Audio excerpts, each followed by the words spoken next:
wa antasumu khairul lakum. Puasa maraneh kabeh leuwih bagus ka maraneh kabeh in kuntum ta'lamun mun maneh nyaho. Berarti berbicara hikmah.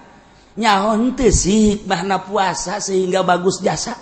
Emang kumaha kitu hikmahna? Cek Kangjeng Nabi hikmahna.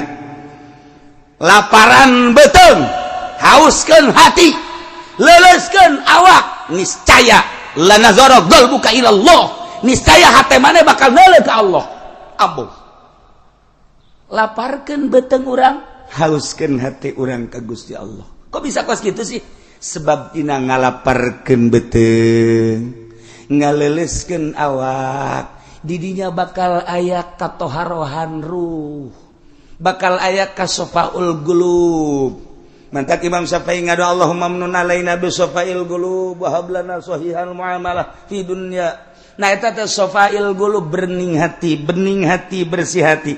Moal bisa bagi jelema nu deuk hayang nyaho jati diri tanpa puasa moal beunang.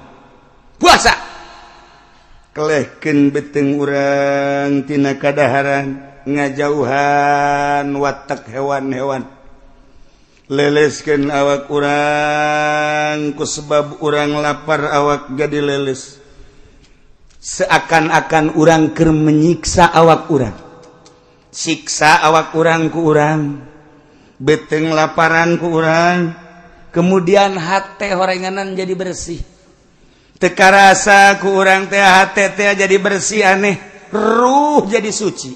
Taharat ruh wasafail qulub, nazara qalbuk ila Allah. Ya Allah, hate bakal neuleuh ka Allah. Wa antasumu khairul lakum. Puasa leuwih bagus ka aranjeun kabeh in kuntum ta'lamun mun maneh nyaho. Sebab naon? Dina ayat nu itu nage la'allakum tattaqun. Menawa anjeun takwa. Artina kunaon? Puasa eta supaya jadi takwa. Takwa teh naon? Nganyahokeun diri urang bahwa diri urang hamba sieun ka Allah. Maka urang nuturkeun aturan Allah. Bakal akur puasa manu sugih jeung nu susah. Nu sugih puasa mah teu dahar teu nginum teu jima, nu susah ge teu dahar teu nginum teu jima. Sugan aya perbedaan, jang nu susah mah ti isuk-isuk ti subuh datang ka magrib, jang nu sugih mah salantaran loba duit datang ka lohor bae jang teu. Akur. Wa antasubu khairul lakum in kuntum ta'lamun. Akur bae nu sugih jeung nu susah. Nomor kahiji. Nomor kedua, bakal nimbulkeun talattuf tarahum. Sebab naon? Hate geus bening. Ketika urang sapoe dua poe ngarasakeun lapar, awak leuleus, hate beuki caang,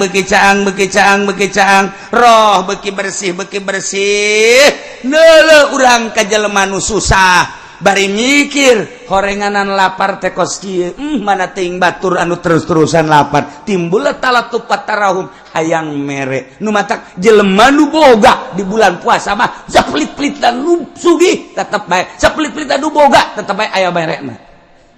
Aya bae merena di bulan puasa mah. Sebab naon? Hatena keur diurus ku Allah. Teh beteungna ku urang di laparan, awak leuleus, mulai hate nyai-nyaian neuleuh ka Allah. Adapun neuleuhna ka Allah nisbi, kumaha kekuatan diri urang. Urang lamun ditanya, siapa puasa? Dahar atuh embung, kurang sieun. Sieun ka saha? Ka Allah, besi disiksa ku Allah. Eta kan keur neuleuh ka Allah melalui syariat. Jelema ngalempre, bae sia kos teu boga duit bae, atuh dahar embung aing. Atuh dahar bae duit aya naon aya beulieun loba. Teu aya aing mah teu kajenkeun, teu berarti duit di bulan Ramadan mah. Kunaon emang? Sieun ka Allah. Eta qalbuna beuntak. Teu nu sugih teu nu susah. Kumaha? Sia kunaon teh lapar. Non kitu ngaranna nyang heui bae. Lapar. Emang kunaon puasa? Atuh meuli bae, teu boga duit pantes atuh sia mah. Teu boga duit ieu. Nu teu boga duit tetep bae. Berarti di dieu aya naon ieu? Aya nimbulkeun kaistimewaan jiwa urang sehingga urang tertata rapih. jam kurang didelekeun we deuleu ulu kakarak jam 4 2 jam deui geus dihitungan we neuleuh deui jam 5 sajam deui neuleuh waduh setengah jam deui gelas geus dikiekeun we gelas sia naon setengah jam deui diambean aing ngambean mah geus seger sagana suara jasa eta teh lain lalagata. Jadi urang teh dididik, disiplin, nusugi, nususah, tersiplin ku ayana bulan puasa. Wa antasumu khairul lakum. In kuntum ta'lamun mun maneh nyaho. Sehingga orang terdidik, tersiplin, nusugi, nususah tetep bae bareng bae bukaan. Masyaallah karim. Nu paling istimewa la'allakum takun. Ieu teh nimbulkeun pengabdian nu sejati ke Gusti Allah. Mentek didinya terbagi engke bakalna puasa. Hiji aya puasa awam.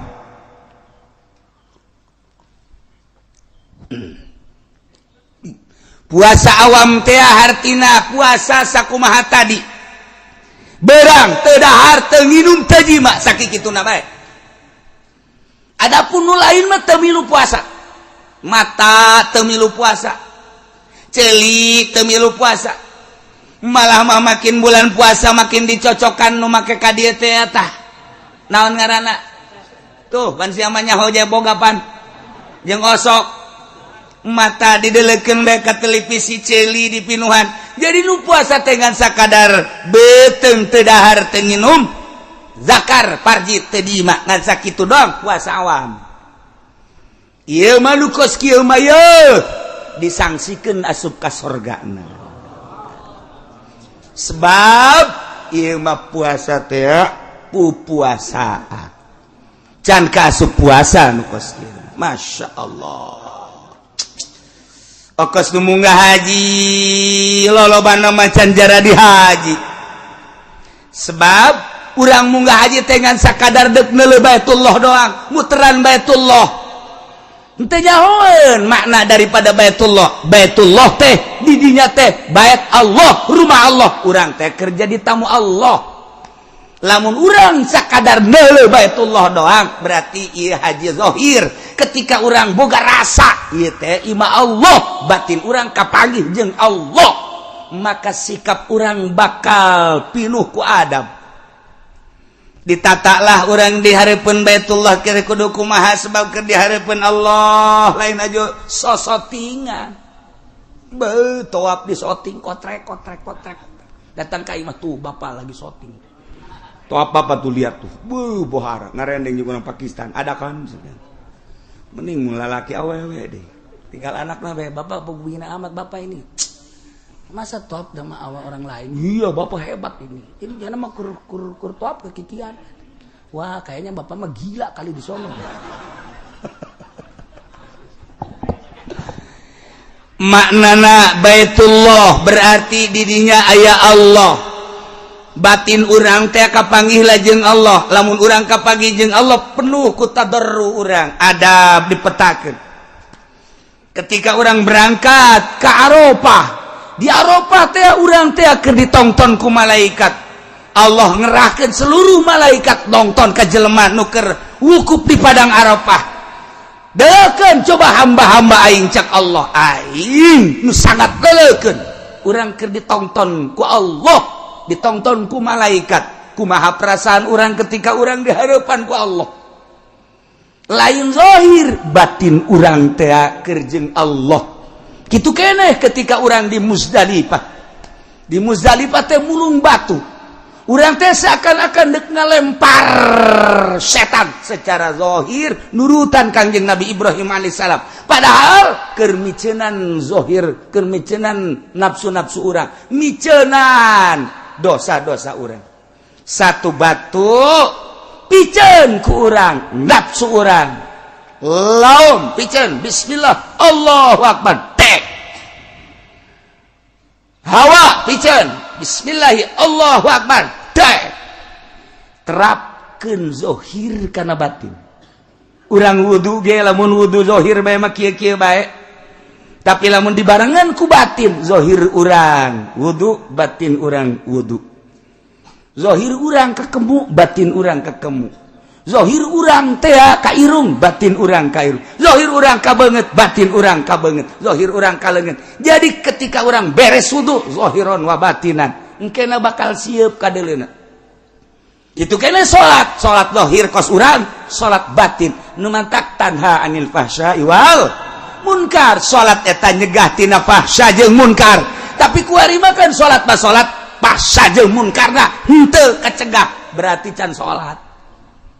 Encan salat lamun ki haji salat tapi ngridit keneh encan salat hakikatna mah. Sebab teu tanha anil fahsya'i wal munkar. Namun ki haji salat tapi masih kene ngagulingkeun ngagunakeun duit bank encan salat kajen kumaha ge. Sebab bunnya bener-bener salat tanha anil fahsya'i wal munkar. Dan selanjutnya ialah urang kakarak datang ka zahir sehingga dibuktieunan kuari boro-boro pamarentah urang ge kos kieu keneh. Ndek iraha urang datang ka paeh teu ngurusan batin. Terus-terusan urang mah ngurusan nini bengking bae teh tadi ge. Silaturahmi ngudag nini dagang ngudag nini ngameteran sawah ngameteran nini ngaji urang mah hayang kapanggih jeung nini atuh sasarian nini nyagincuna gede jasa ngacai deui ta nini-ninina. Ya Allah ya Rabbi horenganan urang lamun dibuktikeun geus komo Kangjeng Nabi mah lewat neuleuh bangke embe. Cek Kangjeng Nabi naon eta bangke embe nu bogana resepen teu ka bangke iya tuh teu urang mun dibere daek teh hayang dunia eta kos bangke embe nu bogana ge mbueun teh ka bangke urang kuari lamun ngudag-ngudag dunia berarti urang ngudag-ngudag bangke. Urang lamun teu dikitu-kitu moal jadi norikoh urang mau norikoh teh boh justru hayang dunia kabeja ku batur torikot boh murid dikumpulkeun sia nu sugihnya ye. Ayo sumbang atuh mama ieu. Insyaallah. Yeun tarekat teh paruguh kuari mah. Tarekat teh teh miceunan dunia nafsu jeung setan, endahan ngagugulung nafsu jeung setan. Nah iyalah nu mantak urang batin wa antasumu khairul lakum in kuntum ta.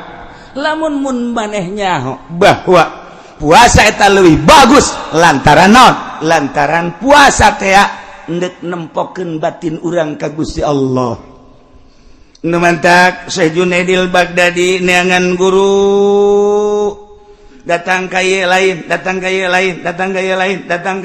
plek aya kapanggih guruna. Wah ieu barang kunyana ditaliti teu buka-buka puasana terus bae geus 20 tahun teu buka-buka puasa. Buka dengan sakadar lebaran tasrek cek Imam Junaidil Baghdadi iya nu kaing kudu di guruan mah nyana asup ka dinya ngaguru terima biasa norekat beres tamat tidinya hayang puas boga guru neangan deui guru torekat teu kapanggih aya jelema masyhur jasa saat eta pohara jasa muridna ge ribuan kamasuranana pohara jeung kacaritakeun ku batur teh jana teh ahli Allah diintip ku nyana teu pernah puasa dahar bae. Bingung cek Junaid deh berarti can usul ilallah nyana ketika nyana ngaguru di nu pertama kakarak nyana boga hati-hati doang ihtiyat geus rada nyai-nyayan ngan can usul begitu kapanggih jeung guru nu kadua ndek ka guru nyana tapi ieu mah guru tilok puasa isuk-isuk ngawudu berang setik dahar sore dahar deui aya makan malam sagala. Cek Syekh Junaid ai masurna mah pohara muridna ribuan tapi kok teu pernah puasa aneh cek jadi ulah ieu ai ngaguru ka nyana sedengkeun hayang ieu teh batin teh hayang usul ilallah geus ngaguru dinu pertama tapi can aya kapuasan ieu manggih guru kabehan dituduhkeun ka dieu tapi ieu mah teu puasa-puasa. Karek datang assalamualaikum ulah sok mang cek guruna ulah neuleuh daharna turutan mama daharna ku sia nya geus kaget urusan puasa mah gampang jak nyana ge orai ge loba nu puasa hewan-hewan ge loba nu puasa jahat geus mun dek berangkat ka Allah dek berangkat tayang usul ilallah aya guguru di dieu teu kudu puasa jeung mama mah dahar bae cek harapan kiamat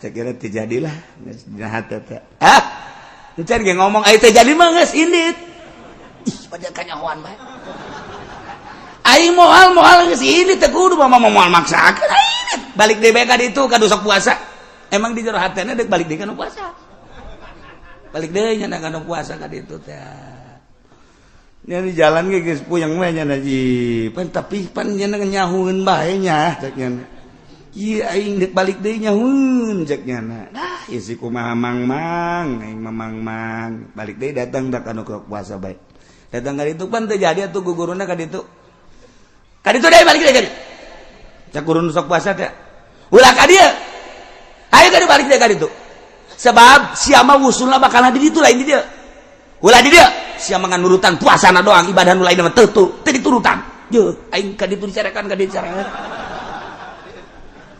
wah jakena ieu teh beres si kos ge ayo kan itu lanjut ulah di dia siapa ngan saukur nurutan puasana doang lain ka Allah siapa nurutan teh ka makhluk teu jadi teh mah kos kitu mah ibadah Allah nyana geus terngiang-ngiang Syekh Junaid balik deui ka ditu ka kiai anu sok dahar bae teh datang ka hareup datang ka jeung geus kieu bae kiaina ayo sia geura ka dieu ayo sia geura ka dieu balik ka ditu sia puasa bae geus sia aduh cenah ieu teu beres ieu urusan ieu langsung ada sujud da hampura bawa ieu neuk dihideung neuk dibeureum ku mama mah bae pokona kula mah neuk ku guru bae kageus ka mama di dieu mah dahar bae kajeun nah sebodoh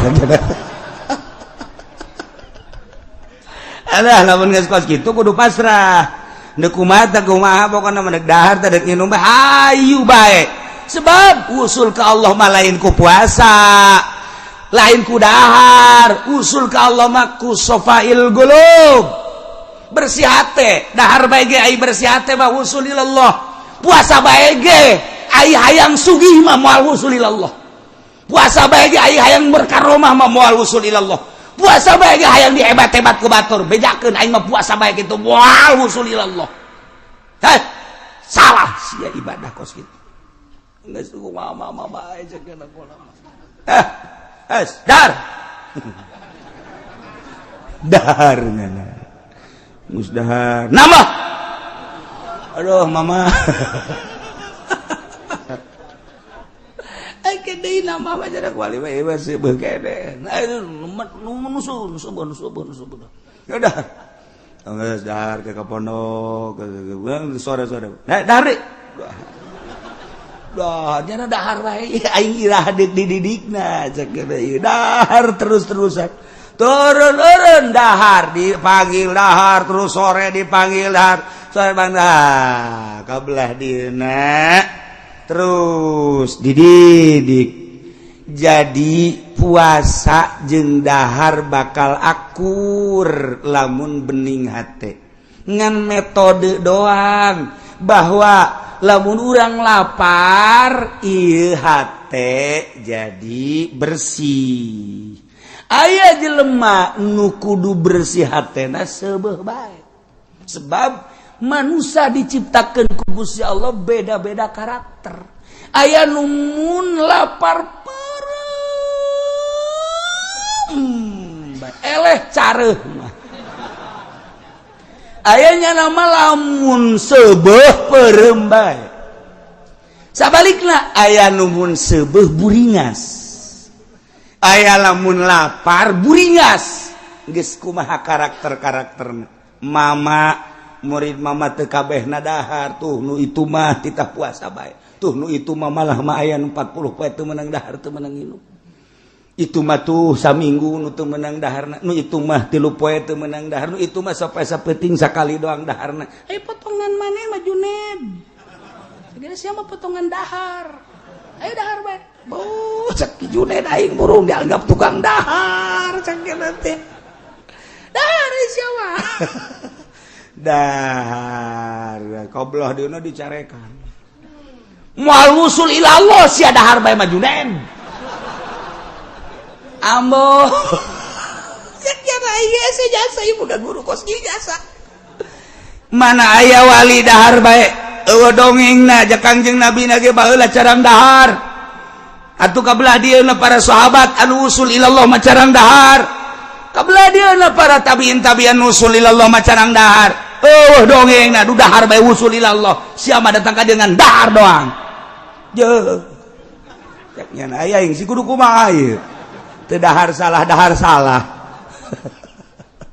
horenganan kos kitulah guru mursyid mah maksudna dahar jeung teu dahar teh ka Allah bae puasa ulah hayang naon imam mun ditanya sia keur naon puasa naon hizib eta salah moal wusul ilallah sia keur naon ieu puasa naon aing puasaan hikmat geus 3 tahun abeh tamu loba ambalayah neraka jahanam eta sia keur naon ieu puasa abeh naon dagang abeh laku puasa teu beres eta lah puasa fikih puasa zahir puasa batin mah Allah hiji be kulantaran diparentahna ku Allah puasa teh cak guru Ki Junaid Allah nitah ngan Ramadan doang puasa salian Ramadan mah teu dititah ku Gusti Allah adapun puasa nu lain tah manang Kangjeng Nabi in kuntum tuhibbunallah fattabi'uni yuhibbukumullah ndak dituturkeun atuh mangga Kangjeng Nabi ndak teu bae langsung ka Allah mangga nu pusatna mah puasa mah Ramadan doang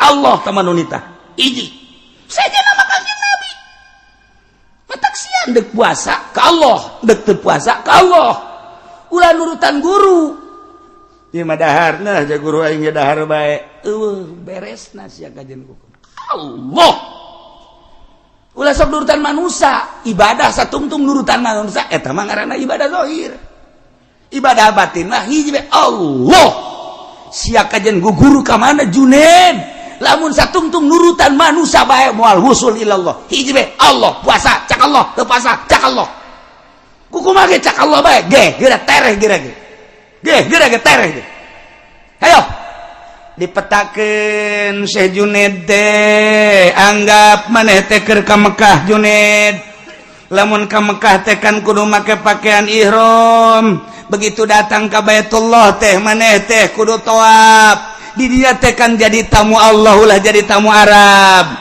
tidinya maneh sa'i ka Allah karak cukur selesai tahallul yeuh awak maneh teh Masjidil Haram Junaid tah qalbu teh eta teh Baitullah puterkeun ruh maneh di Baitullah jadikeun roh maneh tamu Allah di diri maneh ieu teh kabeh diciptakeun jangka Allah Junaid sok lamun urang dek ka Mekah mah jadi tamu Allah teh kudu make visa kudu make kendaraan ka ditu kudu make paspor kudu make biaya tapi maneh mah hayang jadi tamu Allah sapoe sapeting bisa 600 bisa 360 kali kapanggih jeung Allah maneh jadi tamu Allah sampai ting 360 kali kapanggih jeung Allah asal bisa sok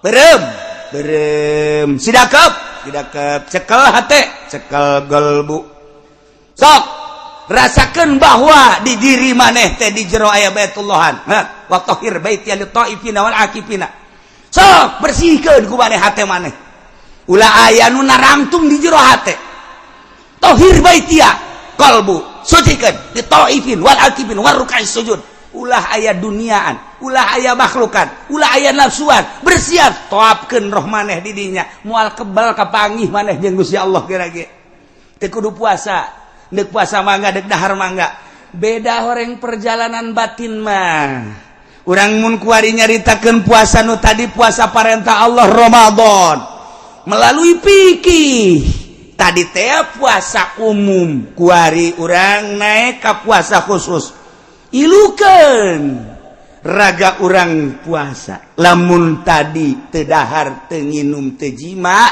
kuari raga urang pilukeun puasa puasakeun mata puasakeun ceuli puasakeun irung puasakeun sungut puasakeun leungeun, puasakeun dubur kubul jeung suku sok milukeun puasa. Ulah sadeuleu-deuleuna, ulah sadenge-dengena, ulah saambe-ambeuna, ulah salempang-lempangna, ulah sacekel-cekelna. Sakumaha Allah ngainstruksikeun puasa, puasakeun raga urang. Ilah puasa khusus, puasa para sholihin. Urang lamun geus datang ka dinya bakal ngeunaheun karasana ku urang gerege puasa.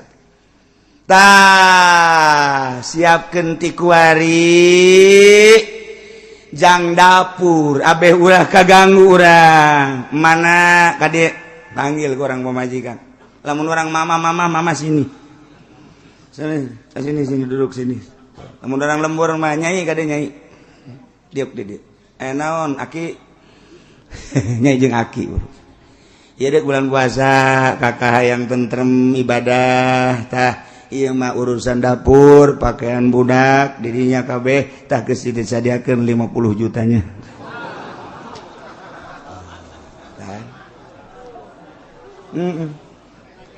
Cak pemajikan mudah-mudahan bulan jadi Ramadan kabeh sakjana.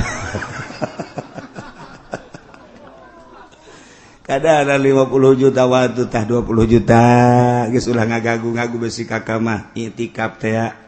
Besi kakak mah maca Quran teh, besi kakak mah kumaha kakak bae tah geus disadiakeun ulah aya naon-naon heuh Kak kan ngeunaheun. Tah atawa 10 juta tah kayak gampang kurang mah aya kongkorong kana jual lobek. Tah eta kan ngeunaheun. Kitulah para sholihin baheula. Abeh tentrem tenang di jero bulan puasa teh kumaha dirina ka Allah. Ulah aya kegiatan naon di jero bulan puasa teh hiji bae ka Allah. Mentak Syekh Junaid di pagahan ulah kanyahoan puasa sanajan maneh puasa ulah kanyahoan puasa ka Allah bae. Anu nitah puasa Allah, anu neuk ngaganjar Allah, nu rek narima Allah ngaganjar ka Allah. Maneh puasa ulah kena kanyahoan bahwa maneh puasa sok. Hayo laksanakeun. Nyana puasa di luar bulan Ramadan, sanggeus puasa terus kadatangan tamu. Lamun nyana teu nginum bakal kanyahoan puasa. Supaya ulah kanyahoan puasa nginum. Puasa wali mah kos kitu. Kalamun eueuh tamu poe eta atawa aya tamu ge lah nu kira-kira ngan sakur-sakudak sakedeung sautak saeutik sautik nu nyana moal nyangkeun bahwa nyana puasa atuh teu buka. Kira-kira bakal kebal nyana diuk di dinya mun henteu milu dahar bakal kanyahoan puasa dahar. Teu kanyahoan sababaraha taun ge Ki Junaidil Baghdadi teh puasa atawa henteu na kusil panjenengan teu kanyahoan. Urang mah lain urang mah. Datang tamu, dar. Ayo mang aja tidak lagi puasa saya. Aduh sedikit lagi nih, aduh namatin deh bangsa 20 hari lagi. Bom habak bil mah kos kitu ieu. Ye, tawa lain urang gajaran kos kitu teh. Ieu keur carita ka jero ieu mah. Urang mah hese kos kitu teh hayang kanyahoan bae ku batur. Mantak ieu aing si didengekeun besok mah encan aya nu ngalem-ngalemnya. Aing ieu geus puasa bae encan aya nu kadenge bu haji anu mah puasa bae. Sia namu kadinya mah hararese sebab puasa tah hayang kadenge kos kitu tah ngeunaheun asarakan aja jantung tarariis. Iman henteu bae tah eta urang kos kitu sumah. Hese batin mah hiji bae ibadahna ka Allah nu bakal narimana Allah nu bakal ngaganjarna Allah ulah ditolelir manusia mah sabodokeun manusia. Mun urang bisa bari muasyarah hege ulah kanyahoan ku jelema. Mun teu bisa muasyarah urang nyepi sorangan bae. Lamun nyepi sorangan bae masih kena diudag-udag keneh bae bari urang can bisa hate urang teh urang indit ka mana ka leuweung urang indit ka gunung nyalametkeun ibadah ka Allah doang. Padahal mah Allah nama eta-eta keneh di gunung eta di leuweung eta di kota eta. Cuman ieu hayang embung kanyahoan ibadah urang cukup ka Allah doang. Eta lah nu hese. Mulai Ki Junaidil Baghdadi nelusuri ternyata horenganan ulah keluar ti parentah Allah disimpulkeunlah dina kitab Ki Junaid kula boga guru dua nu hiji puasa bae nu hiji mah dahar bae. Ketika diteliti nu puasa bae hayang usul ilallah ngabersihkeun diri melalui puasa lantaran Kangjeng nyarita laparkeun beteng, hauskeun hate, leuleuskeun awak, niscaya maneh bakal deuleu ka zat Allah hate maneh. Puasa guru kula nu hiji dahar bae caknyana ulah sok nyeun-nyeun ibadah. Dahar diparentah asalkan ka Gusti Allah keun daripada urang puasa kemudian jijeunan ibadah tanpa diparentah ku Allah engke urang boga rasa aing mah hebat jasa padahal lain diparentah ku Allah asa diparentah ku Allah cilaka sia moal usul ilallah nya nama dahar bae ka dituna artina dahar ge ilaha dibutuhkeun dahar ilaha dibutuhkeun nginum eta lah nu diparentah ku Allah ketika urang lapar dahar cak Allah kulu wala tusrifu. Ketika orang haus israbu wala tusrifu. Ketika orang tuduh sare etalah sesuai jeung perintah Allah asal urangna asa diparentah ku Allah usul duanana ilallah. Tinggal urang bedek milih nu mana neuk puasa bae mangga neuk dahar bae mangga asana urang memilih nu dahar bae tungtung nama atuh beteng jebag usul mah henteu. Nah puasa awam sakadar teu dahar teu nginum teu jima raga mah teu milu puasa. Puasa khusus teu dahar teu nginum teu jima raga milu puasa. Puasa solihin puasa khususul khusus golbu teu sadetik-detik acan poho ka Allah. Ieu mah puasa para anbiya. Di samping teu dahar teu nginum teu jima raga milu puasa, celi mata celi irung kabeh milu puasa golbu teu dipohokeun ka Allah barang sadetik ge pohona ka Allah. Lamun poho ka Allah ceurik nya nama jeung ceurikeun poho ka Allah yang ceurikan poho ka Allah. Masyaallah kan. Kitulah tahapan-tahapan jelema berpuasa ka Allah tinggal urang di jero bulan Ramadan wayahna di samping teu dahar teu nginum teu jima raga urang pilukeun puasa tipi ku urang ulah pati disetel teuing HP ulah pati diumbar teuing ubral obrol aya nu teu mangpaat maksudna teu mangpaat aya mangpaat mah pek bae mangpaat keagamaan rohani urang kitu keneh urang ubral obrol aya teu mangpaat mah ulah dula deuleu urang sing hade ieu mah lain makin bulan puasa makin menjadi-jadi asal jam 5 bae weuh iyalah neangan burit caknyana mah burit di teangan datang meureun padahal mah teu di teangan nya datang bae geus mending di imah urang maca Quran tahun kamari mah urang ngan bisa namatkeun sakali coba tahun ieu mah hayang 3 kali lah berarti 10 poe sakali 22 kali 30 kali ge kurang diplot eta ge saeutik teuing lamun nyaritakeun para wali Allah mah beurang sakali penting sakali tamat Quran teh berarti lamun 30 poe teh 60 kali tamat mantep jas urang ngan bisa dongengna doang kuari ge Qur'anna di mana karanya jangan kanyawan di Qur'an ya leungit Qur'an masyaallah karim itulah para jamaah kaum muslimin wal muslimat rahimakumullah jadi aya kitu puasa instruksi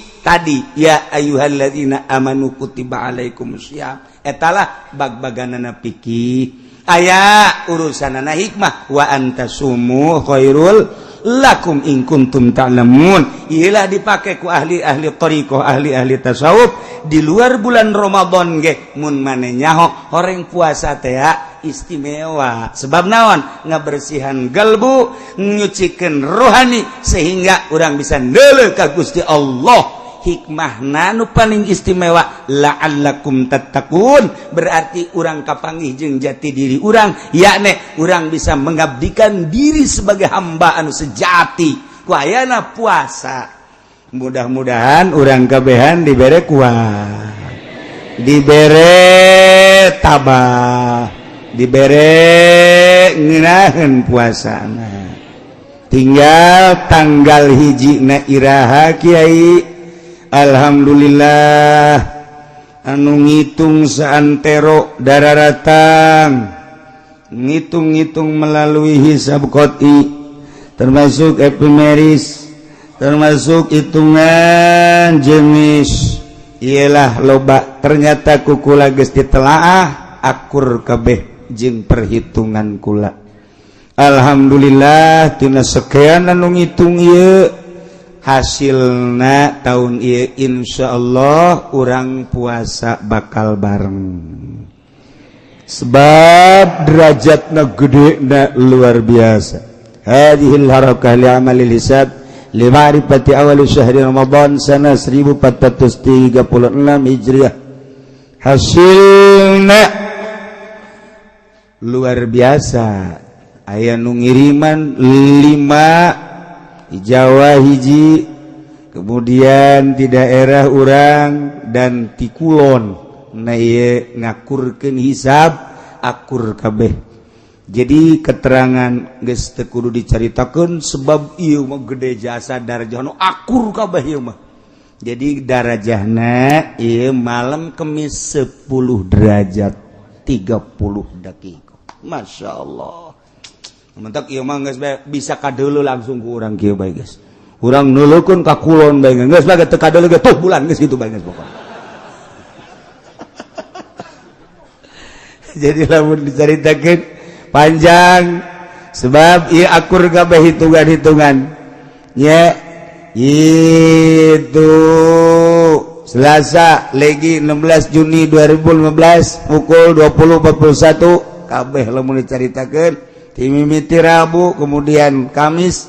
Nah ieu mah geus bae malam Kamis deuleu ka kulon 10 darjat 33 detik.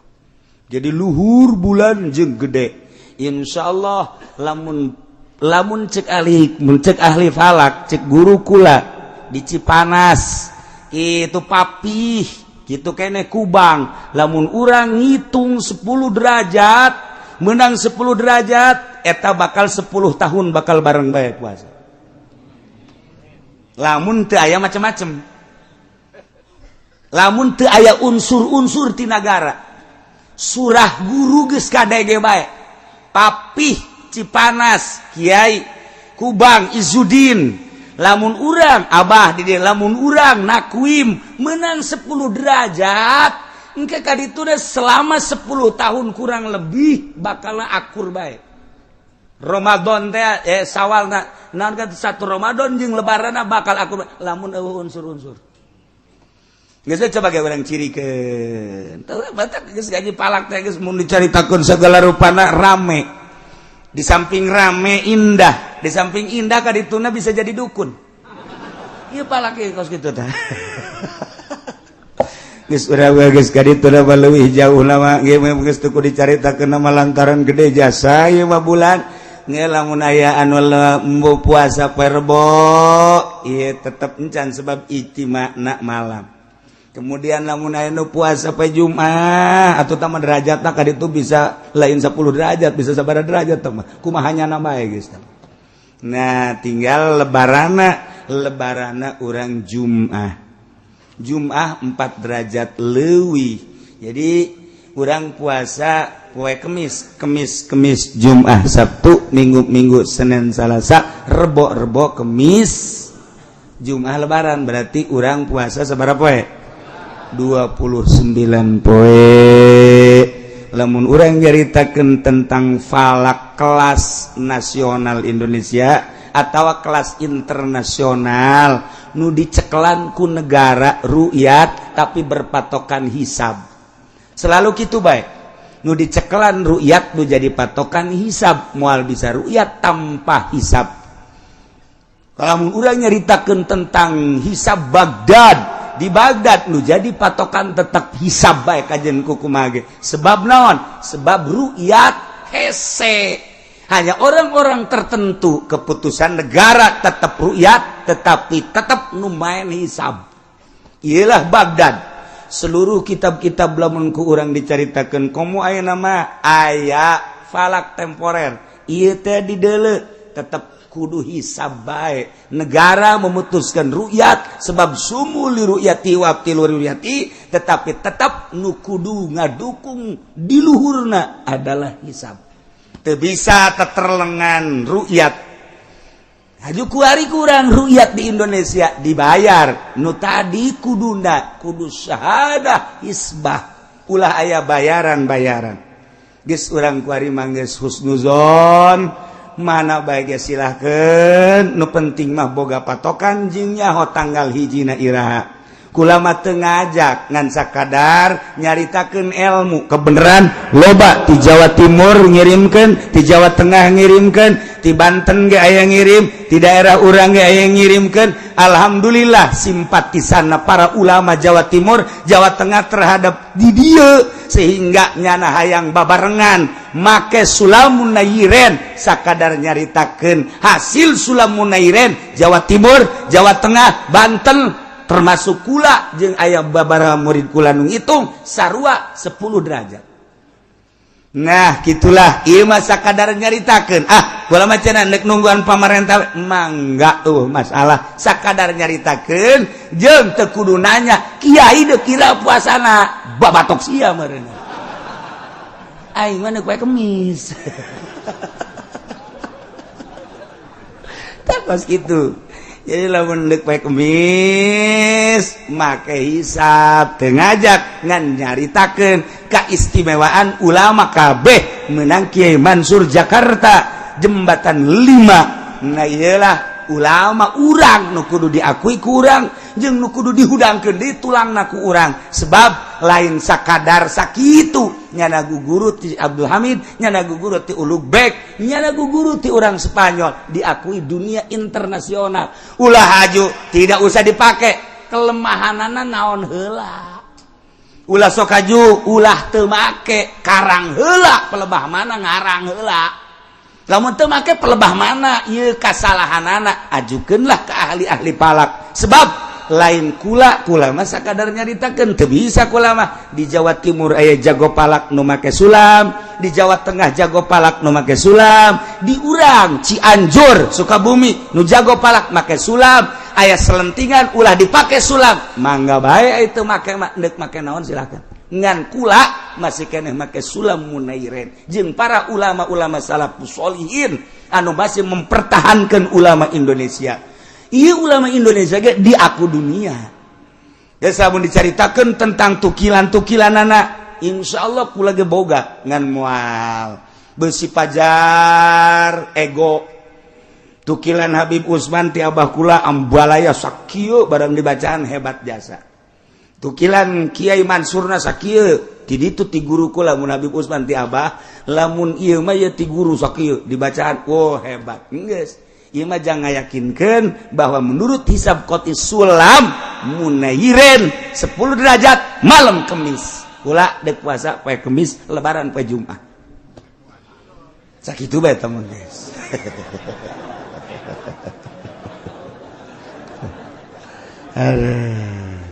Loba jasa.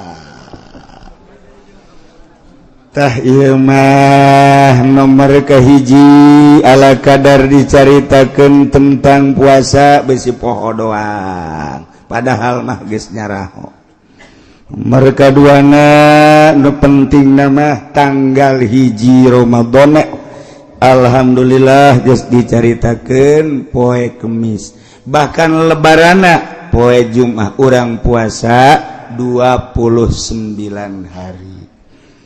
Kemudian selanjutnya salila urang ngaji kula mah sompral jeung sogol tapi eueuh maksudna naon iwal tidurutan guru-guru urang tuan Syekh lamun keur nyarita aya kasogolan abah kula aya naon maksudna ngaremukeun hate endek dirapihan deui hate kabeneran kasinggung nyanana bener-bener nutup hate salila ieu alhamdulillah eueuh nu kasinggung aya ge 1 2 3 4 5 6 7 8 9 aya nu ngomong kieu aing mah moal ka ngaji ka Cilongok cek nyana teh ditanya ku batu emang kunaon nyana mah nyinggungan bae bang sedengkeun aing make duit bang aing mah panjieun perumahan make bang aing moal ka Cilongok satungtung aing make duit bang Aju bebeja ka kula atuh saha nu ngundang deui na aing mah henteu ngitan teu ngundang teu jeung aing mah teu perlu ka sia sia atuh perlu ngadengikeun aing los teu perlu atuh oh masalah ka di akhirat ge masing-masing bae aing ka surga atuh sia-sia cenah cuma sok aju mantep jae sok aju yakin ka surga atuh aing teu yakin ka surga mah kumaha ngajakna aing teh yakin jasa bakal ka surga boh cenah sok amat aing dihareupeun sia mah aing sok-sok mun dihareupeun Allah aing teu ieu mah keur carita kasogolan kula masalah nu dituju hiji-hiji jelema ngan sakadar yu urang babarengan mengenal Allah melalui syariat, mengenal Allah melalui thariqah, kadaanan urang mengenal Allah datang ka hakikatna. Salila satahun dina pengajian tentu kasogolan kula karasa na iyalah hampurakeun kula jeung kula insyaallah ngahampura. Kahiji nomor kaduana besi aya kasalahan-kasalahan naon kula hampura jeung jamaah kabeh teu kudu menta hampura ku kula geus dihampura. Berarti tingkah ucap jeung pagawean besi aya salah kula jeung bapak-bapak ibu-ibu kabehan ulah aya naon urang silih hampurakeun. Urang kuari babarengan mudah-mudahan ke di akhirat ge babarengan deui. Kemudian urang kitu menghadapi bulan suci Ramadan urang babarengan puasa selalu ingat ke Allah Subhanahu wa ta'ala hampura segala rupa kerabat-kerabat nu aya di pondok pesantren boh kula sakeluarga kitu keneh sae kaya aya nu aya di pondok pesantren adik-adik kula kabeh ulah aya naon-naon nya jadi urang kuari terakhir pengajian untuk di tahun ieu mudah-mudahan ke urang kapanggih deui di bulan Syawal kabeneran aya haul abah nu kabeneran aya waktu dina haul abah urang lebaran poe Jumat kemudian Sabtu urang nyawalan Sabtu Minggu Senin Selasa Rabu Kamis Jumat Sabtu tah urang malam Minggu